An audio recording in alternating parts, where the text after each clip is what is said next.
The New York Yankees made multiple moves today as the MLB regular season closes in on its arrival, with the Yankees having to make a bunch of tough decisions on their final roster that they will be putting out onto the field, especially in regards to pitchers, which has been a major question for this team considering all the injuries, and we're going to break all of this down.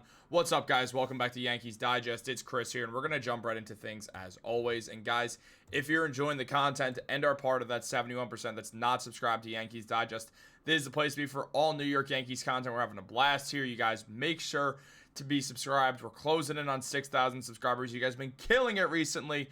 Let's try to get there. Let's finish that final push, but also let's jump in and talk about some baseball, because Brian Cashman and the New York Yankees, they've been active today with a bunch of tough decisions to make on who makes the roster, who doesn't, and everything that's going to be the fallout from that. Well, the New York Yankees got put in an interesting spot, and where we stand right now, it does appear that there is a great idea of what is going to happen, especially in regards to pitching, as I mentioned, where Brian Cashman had to make a bunch of tough decisions, and as it was revealed, Will Warren has been informed that he has made the New York Yankees and will be one of the starting pitchers at the beginning of the season as the New York Yankees try to handle a bunch of different injuries.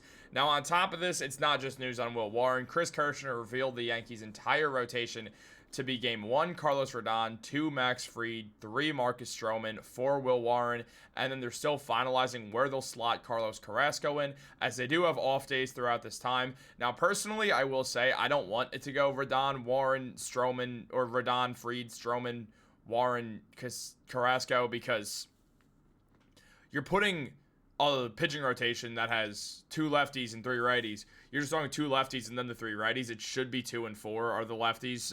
It makes the most sense to me, or at least 1 and 4 makes the most sense. And I mean, Max Fried is your number 1 arm, so he should be 1, honestly. And from there, they should go, I guess, Strowman, Warren, Rodon, or even just Strowman, Rodon, somewhere where you don't have your 2 lefties pitching right next to each other. But look, that's where we're at right now. Obviously, the New York Yankees are dealing with a ton of injuries, and once those clear up, specifically in regards to Clark Schmidt, they will obviously adjust the pitching rotation, and then later on when Luis Gil gets back, they'll adjust it again.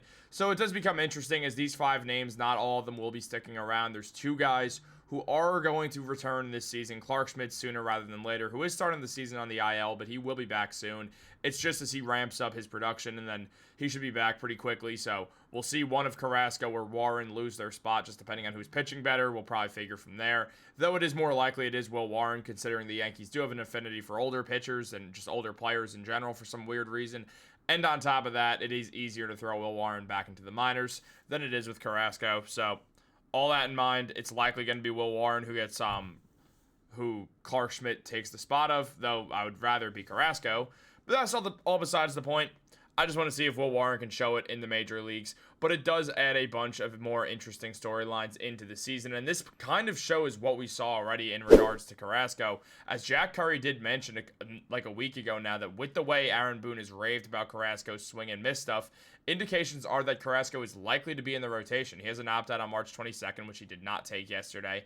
And Jack Curry said that he saw those 2 sides staying together, which they did. And the Yankees need rotation depth, so it would be unwise to lose Carlos Carrasco. Now, obviously, I'm going to be rooting for Carrasco, but I will be honest, I am not betting on Carlos Carrasco to come in and save the Yankees or anything.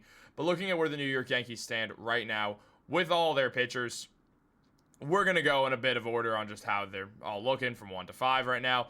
Number 1, you have, well, here's the deal, guys.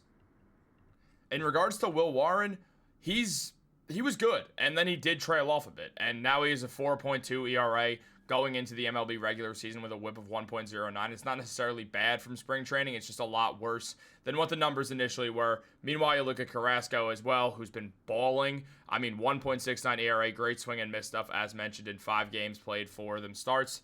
Pitched a total of 16 innings, had 15 strikeouts, and a whip under 1. So a great job by Carlos Carrasco there. It would be insane if Carlos Carrasco was one of the best seasons of his MLB career in, year 18? I mean, he's 39 years old. It's getting up there. He's nearly 20 seasons into the MLB. It's not that much. I way overshot. It's like 15. But still, same deal. It's interesting to see Carrasco's pitching really well right now, and hopefully that does carry over. Meanwhile, you look at Carlos Rodon, who's going to be starting the first game for the Yankees. He had a rough spring training, only had 1 win, and pitched a 5.4 ERA, which is not good at all. A whip of 1.8, which isn't good. And again, it's only in 10 innings, so it's tough to gauge things. He did have 10 strikeouts. Started only 3 games. He didn't play a ton. So it's not really a ton to look into, or we should really be panicking or anything, but it is interesting to note. Meanwhile, you look at Max Fried, similar stuff to what his last season, regular season numbers were. Again, didn't pitch a ton of innings, only pitched 16 innings, 12 strikeouts, so there's only so much you can gauge. The whip was great, the ERA was not as good, but the ERA was still solid. I fully expect Max Fried to have an awesome year as the New York Yankees ace, if I'm being honest. I do think he's going to play really, really well for the Yankees. And then on top of that, you also go to the final man in Marcus Strowman, who is pitching with a 4.66 ERA in spring training. So look, he only pitched 9 innings, so again, all of this you have to take with a grain of salt. But the New York Yankees do find themselves in an interesting situation where their pitching was going to be the strongest part of their game, and now without Garrett Cole for the entire year, without Luis Gil for the first half of the season, things are taking a dip, and it's going to be interesting to see, especially in regards to Marcus Strowman specifically, because when you look at Strowman, he's got that clause in his contract. If he pitches more than 150 innings this season, he gets a 3rd year added onto that deal. The Yankees do not want that 3rd year added onto that deal, so things are going to get very, very dicey in regards to Marcus Strowman. I do imagine the Yankees are still going to be looking to trade him because, look, he usually pitches well up until around June.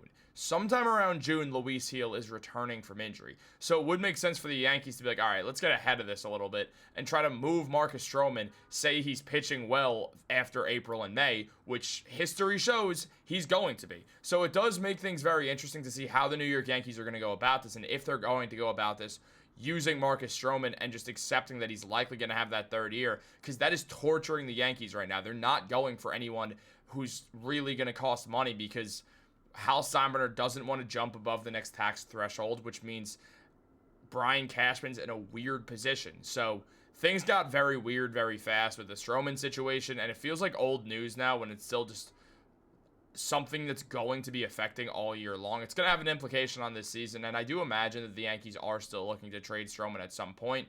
But now with their shortage on arms, and especially in 2 guys in Carrasco and Warren. Warren did play for the Yankees last year, pitched 3 games, had a 10.32 ERA, but he didn't really, it's not enough to really be like, oh, well, Warren was on the Yankees for this extended period of time last year. Meanwhile, Carrasco's new, Fried is new. The pitching rotation has definitely changed a lot from what we expected just a few months ago. So looking at where things are now with the New York Yankees, I mean, none of us would have expected Carlos Carrasco to be a starting pitcher for us. But here we are. And, well, the Yankees, they have younger arms that they could use. I mean, Clayton Beater's still going to be out a while, so he's not really someone to think about. And on top of that, they could always go outside and try to trade for someone as well, whether that means using the Marcus Strowman contract and attaching a prospect to him or something else. It is going to be interesting to see how the Yankees navigate an interesting pitching rotation that's going to be changing throughout the season as more guys get healthy, and hopefully the key guys stay healthy for the Yankees, considering the Yankees need a bounce back year from Rodon. They need Max Fried to be Max Fried, and they need them both to be healthy, and that's both been a concern for those guys. So it is something to think about. But guys, let me know what you think in the comments down below. Like this video, subscribe, turn on post notifications. Have a great day, and go Yankees.